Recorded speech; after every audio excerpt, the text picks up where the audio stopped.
হে জগতবাসী, আজ আপনাদের সামনে আরও একটি আলোচনা নিয়ে হাজির হইলাম। সে আলোচনাটি হলো, সেই জিনিসটি হলো কাম কামিনী। এই যে কাম কামিনী একটা বিষয়, আসলে সে পুরুষ হোক আর নারী হোক, এখানে যে বিষয়টি সেটি হলো কাম যদি একটা মানুষের মধ্যে উদয় না হয়, সেই মানুষের জ্ঞান কখনো উদয় হবে না। কাম যদি একটা মানুষের মধ্যে না থাকে, কামের শক্তি তার জ্ঞানের শক্তির প্রখরতাও থাকবে না। এটা কেন? দেখবেন, এই কাম মানুষকে জ্ঞানের উদয় করে দেয়, আবার এই কাম মানুষকে পাপী বানিয়ে দেয়, এই কাম মানুষকে লসের মধ্যে ফালিয়ে দেয়। তাহলে যেমন একটা মানুষের হাতে একটা ছুরি আছে, এই ছুরি দিয়া কি করে? মাংস কাটে, আলু কাটে, পেঁয়াজ কাটে। এটা কিন্তু এইগুলা কাটার জন্যই। এখন দেখা যায় এই ছোরাটা দিয়ে যদি কেউ মানুষ কাটে, তো মানুষও কেটে যাবে। তাহলে কি বলতে চাচ্ছি যে একজন মানুষকে কাটবো কেন? তাহলে এটা যে কাজের জন্য সেই কাজে ব্যবহার করব। আচ্ছা, এই প্রসঙ্গে নাই, আরেকটা প্রসঙ্গে যাই। সেটা হলো, দেখবেন একটা শিশু মানুষ, সে চকলেট দিলে সে খুশি। তাকে যদি আপনি 10 লক্ষ টাকার একটা স্বর্ণর মোহর দেন, সে কিন্তু নেবে না। সে বলবে যে না, আমি চকলেট খাবো। তার মানে কি?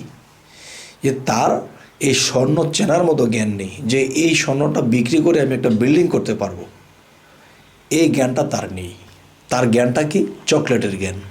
আচ্ছা, এই বাচ্চাটা যখন আস্তে আস্তে সাবালক হবে, সাবালক হওয়ার পাশাপাশি কিন্তু এই ছেলেটার সেই জ্ঞানের উদয় আস্তে আস্তে হবে। তখন সে স্বর্ণ, টাকা পয়সা, কোরআন, আল্লাহ আস্তে আস্তে চিনতে শুরু করবে। এর পাশাপাশি কামের উদয় হচ্ছে, এই কামের উদয়ের পাশাপাশি তার জ্ঞানের উদয় হচ্ছে। তখন সে ভালো মন্দ যাচাই করে চলার জ্ঞান হয়েছে। আচ্ছা, এই কাম মানুষকে ধ্বংসের পথে নিয়ে যায়। আর কাম বলতে আমরা কি বুঝব? শুধু নফসানিয়াতের কুখায়েশ না। এই কাম পরনারীর দিকে দৃষ্টি করায়, পরের সম্পদের দিকে দৃষ্টি করায়, দুনিয়ার মায়া মোহর মধ্যে পড়ে যায়, অন্যেরটা মেরে খায়, নিজের স্বার্থের চিন্তা করে।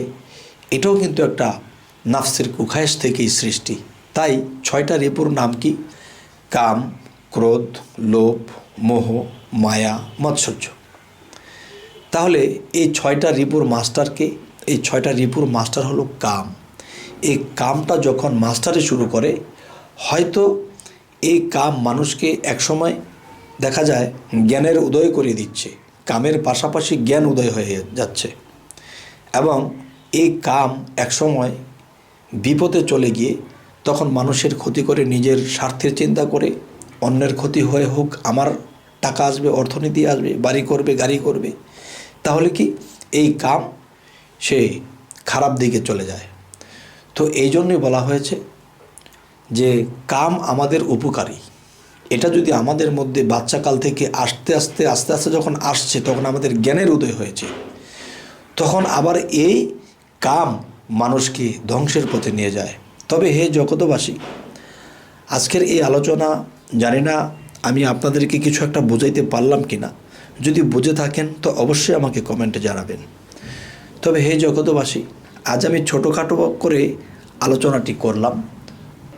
আমি আছি যে ভালো কিছু যেন আপনাদেরকে আরও দিতে পারি। তো হে জগতবাসী, আমাদের এই চ্যানেলের আলোচনা যদি আপনাদের ভালো লাগে তো অবশ্যই সাবস্ক্রাইব করুন। পরবর্তীতে আপনাদের কাছে ভালো কিছু ভিডিও যেন চলে যায়। তো আজ এ বলেই রাখবো। সকলেই ভালো থাকবেন। আল্লাহ হাফিজ।